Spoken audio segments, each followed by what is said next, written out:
Snacks biscuit சாப்பிட்டுட்டு போர் அடிக்குது.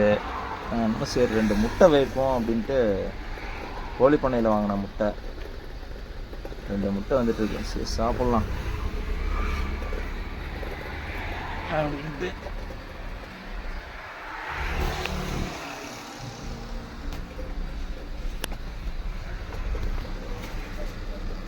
திராட்சை வாங்கினேன், கருப்பு திராட்சை கொஞ்சோண்டு இருக்குது.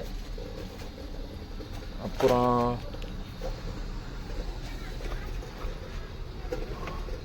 மாதுளை வாங்கினேன். மாதுளம்பழம் யாரோ எடுத்த மாதிரியே இருக்குது. மாதுளம்பழம் சாப்பிட்லாம். உடம்பு டயர்டாக இருக்குது, அதுதான் ஃப்ரூட்ஸை சாப்பிட்லான்னு இன்றைக்கி சாப்பிட்டேன்.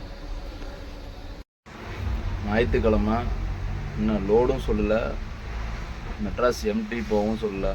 என்ன பண்ணுறதுன்னு தெரியாமல் சலுப்பாக இருக்குன்னு கறி எடுத்து சாப்பிட்லாம், உடம்பு டயர்டாக இருக்குது அப்படின்ட்டு கறி எடுக்க போனால் மட்டனு ஒரு 1/4 கிலோ மட்டன் எடுத்துக்கிட்டேன், ஒரு 1/4 கேஜி.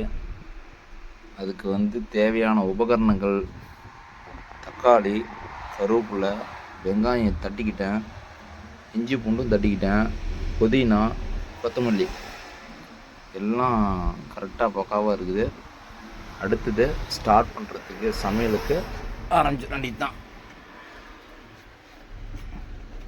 ஆமாம்,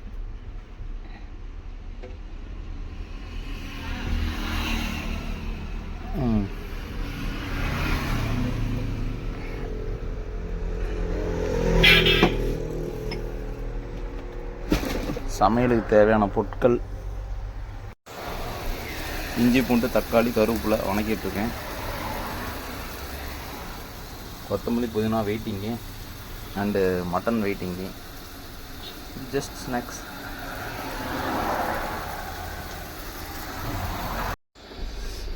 மட்டன் குழம்பு ரெடி ஆகிடுச்சு, கொத்தமல்லி புதினா போட்டாச்சு.